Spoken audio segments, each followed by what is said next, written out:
Hello everyone, today I will present you a topic that is how to be confident. As you know, confidence is a tricky little thing. Feeling good about yourself is so easy to put at the will of others when it should only be up to you. The good news is that you're driving this self-assurance train and it's ready to depart from the station. Instructions. Part 1, appearing confident.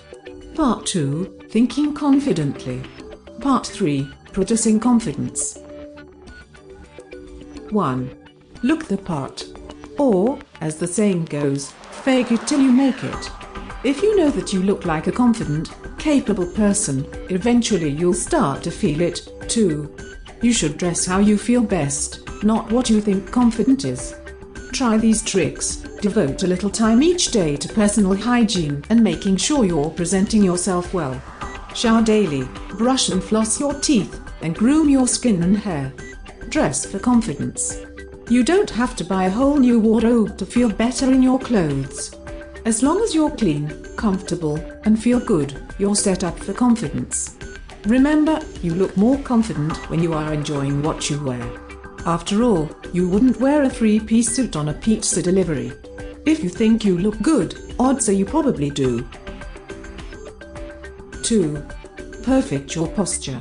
How you carry yourself communicates a lot to other people, so make sure you're telling them that you're confident and in charge. Keep your shoulders back, your spine straight, and your chin high. Walk with purpose instead of dragging your feet, and sit up straight. When you look like a confident person on the outside, you'll be approached as one by the world around you. You won't only fool everyone else, you'll fool yourself too. Recent research shows that the positioning of your body cues your mind to feel a certain way, so positioning yourself confidently will make you genuinely feel in charge. And to top it off, having confident body language has been linked to lower levels of stress, too. 3. Smile. Keep your grin in easy reach. You'd be surprised how even the smallest of smiles can disarm many a social situation and make everyone feel more comfortable. In fact, research shows that smiling reduces stress hormones in the brain. Can you imagine approaching someone who's scowling? No, thank you. If you're worried your smile is fake, keep it small. A fake smile can be spotted from a mile away. On the other hand, if you're genuinely happy to see them, or just happy for the chance to practice your new confidence skills, flash those pearly white teeth. 4. Make eye contact. It's a subtle change, but it can work wonders on how other people perceive you. Don't be afraid to meet the gaze of someone else. It shows not only that you are a person worthy of communicating with, but it tells them you respect them, acknowledge their presence, and are interested in the conversation. You don't want to be rude, do you? Our eyes are uniquely human. They are windows to the soul, if you will, and showcase our attention and feelings. By making eye contact, you will improve the quality of your interactions in addition to appearing more confident. In fact, you'll come off as more likable and trustworthy, and those who converse with you will feel more appreciated. If you can't do it for you, do it for them. 5. Have approachable body language.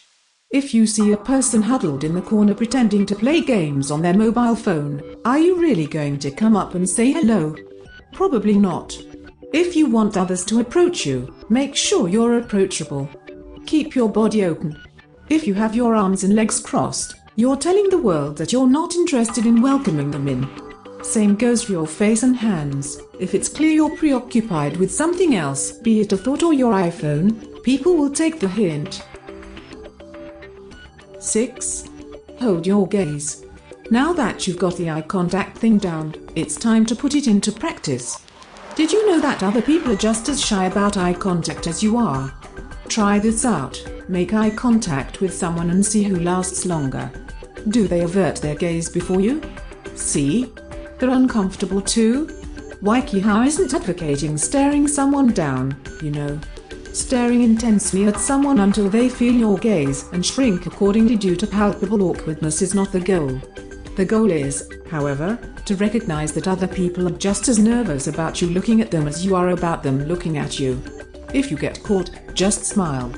You're off the hook. Part 2. Thinking confidently.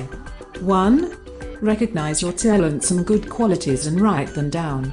No matter how down you feel, try to pat yourself on the back a little and remember the things you excel at.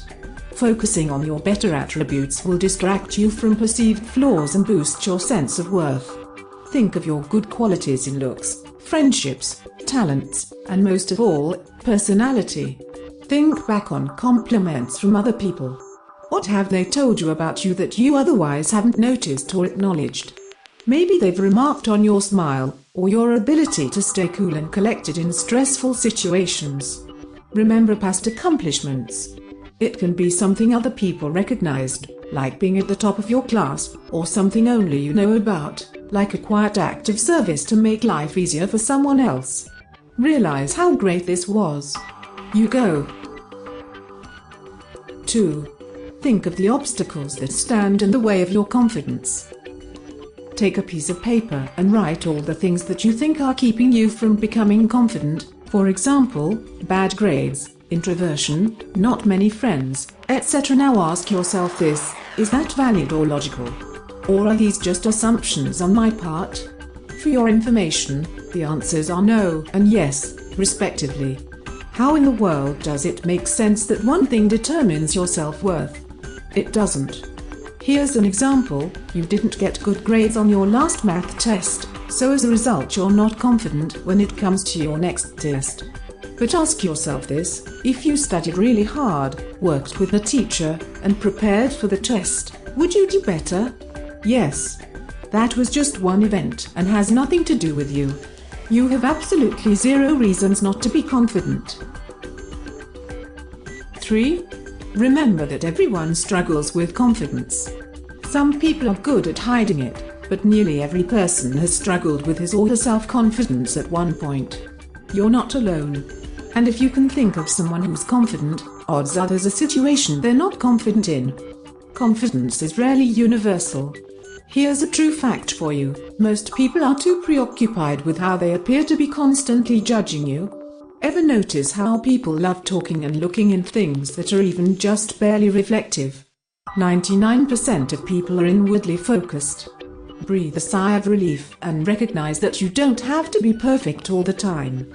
4. See confidence as a process, not a singular achievement.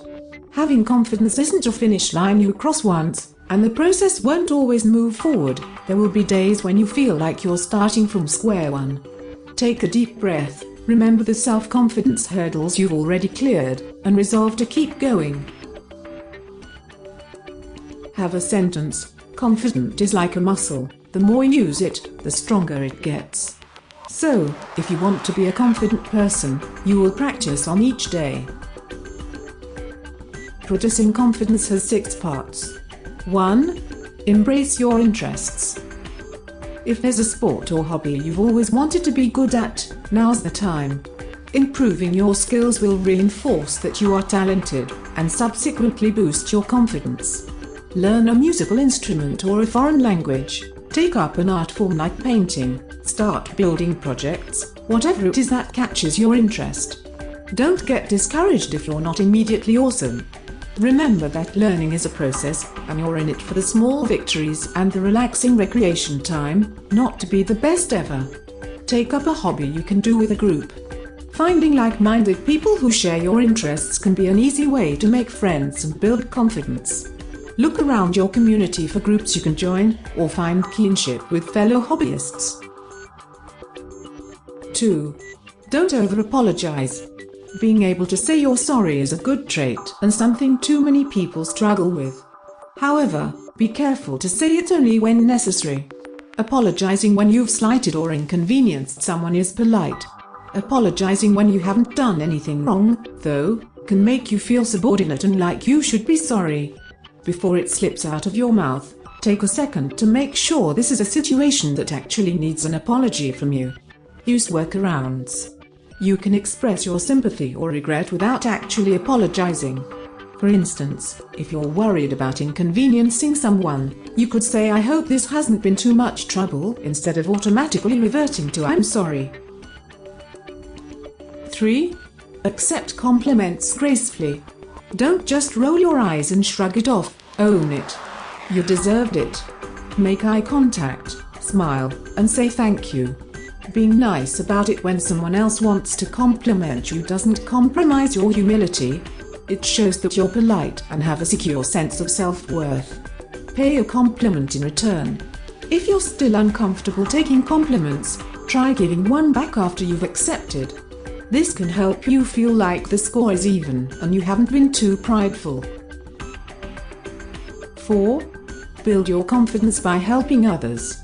Take time to pay someone else a compliment or do an unannounced good deed.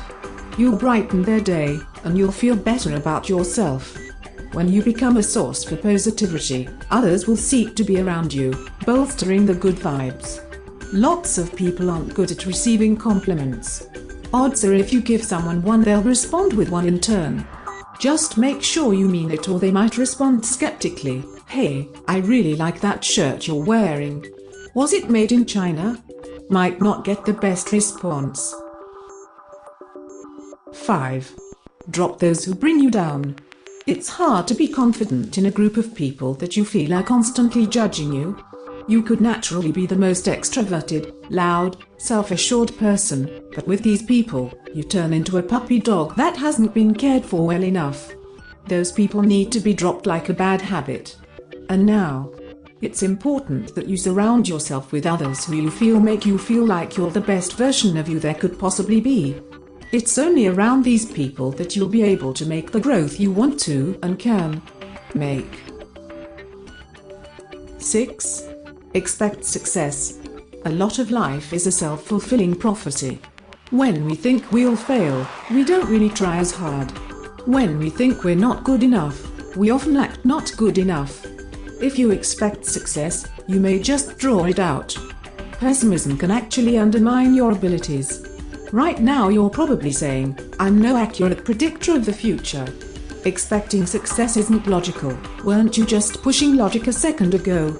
Well, yes, but think of it this way, you often expect failure, so why not expect success? They're both possible circumstances and in most, one is not more likely than the other. Boom. Schooled. 7. Take risks. Sometimes the only way out is through.